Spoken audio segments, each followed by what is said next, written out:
Welcome to Universe Live. I'm Trevor Myers. And I'm Derek Van Buskirk. It's Tuesday, February 16, 2023. Governor Cox and Texas Instruments announced an $11 billion investment. This incredible partnership that will benefit their business and our state immeasurably. A new chip manufacturing company will be located in Lehigh. It is the largest private economic investment in Utah history. It's set to bring hundreds of new job opportunities for Utahns. 2 missionaries for the LDS Church are missing after a cyclone in New Zealand. When the storm hit, Elder Williams, who is from Ogden, and his companion Elder Park, who were told to shelter in place at the church. The families have not heard from the pair since Sunday. The mission president is on his way to the area. The old Provo City Hall is coming down. After 50 years, a new city center opened in 2022. The building will be replaced by a new fire station. Another building in Provo will come down Monday when demolition of the Harris Fine Arts Center at BYU begins. Demolition of the HVAC is expected to be completed by the end of May. A new arts building will take its place. Several celebrities are coming to Salt Lake for All-Star Weekend.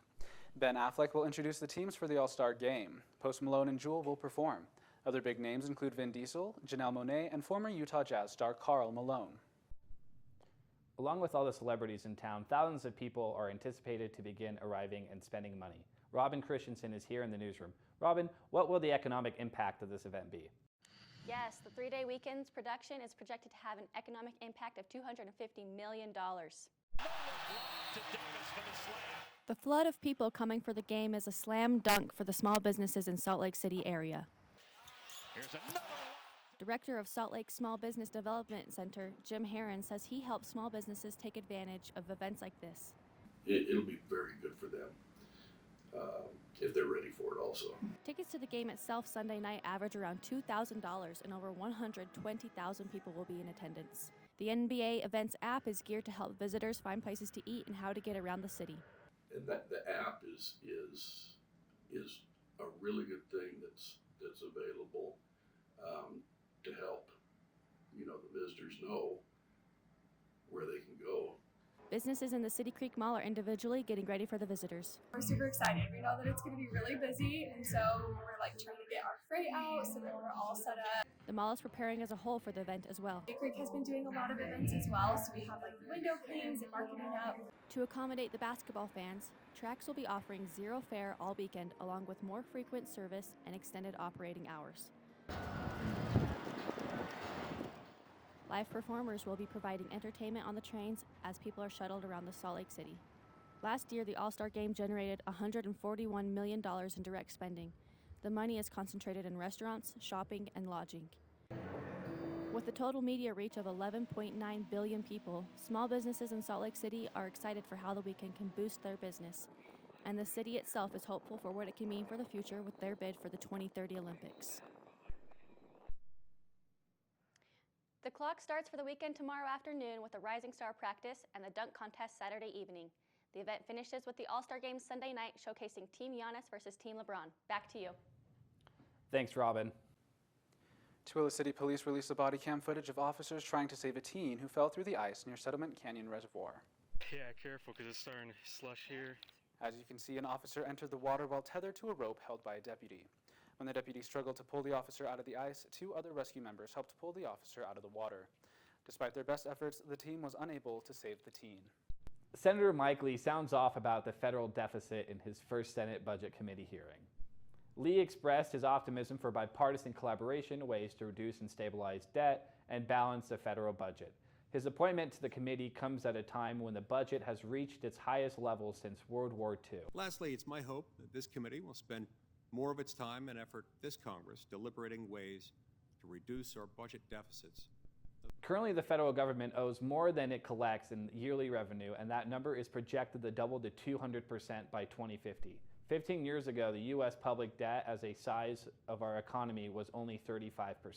A bill is being considered in the Senate to legalize the use of the psychedelic magic mushrooms for therapeutics. The bill allows the drug to be produced for medical use under the supervision of the U.S. Department of Agriculture and Food. Under the bill, anyone 21 years old and up could receive doses prescribed by their therapist. Possession of the drug under certain circumstances would also be decriminalized. The bill is sponsored by Senator Luz Escamilla of Salt Lake City. The Utah House issues a resolution supporting the Olympic and Paralympic Games returning to Utah in 2030 or 2034. A bill was also introduced proposing the creation of an Olympic and Paralympic Winter Games Coordination Committee to prepare the state for possible future events. The bill gives the governor power to sign agreements concerning the state hosting. For the 2030 Games, Salt Lake City is up against Sapporo, Japan, Vancouver, Canada, and just today, Stockholm, Sweden announced it is considering joining the race. The Utah County Sheriff is reminding locals where not to park in Diamond Fork Canyon. Last month, police issued 40 citations for cars parked outside the white lines. Now, just 2 weeks into February, 35 citations have already been issued. The sheriff says parking your car incorrectly can prevent emergency vehicles from responding quickly. Provo has a new cookie spot in town, revamping the Provo Town Center area with culture and diversity. Megan Brugger is here with us in the newsroom and has more. Megan? Thanks, Trevor. This new cookie spot is called Cookie Plug and is offering much more to the community than just cookies. That is super good though. Very good. Provo's newest cookie spot, called Cookie Plug, is helping to revamp the Provo Town Center area with culture and diversity. The Provo Town Center was once a prominent area, but right now seems to be filled with more birds than people. According to franchise owner Nathan Ackrey, Cookie Plug wanted to bring life back to the area. East Bay is an area that we chose specifically because it was once a prominent area, and they're looking to do some revamping and rebuilding, and we want to be a part of it. Cookie Plug has been in Provo since December and has brought a twist to Utah's cookie war ever since. According to Ackrey, everything from the artwork on the walls to the cookie names bring culture.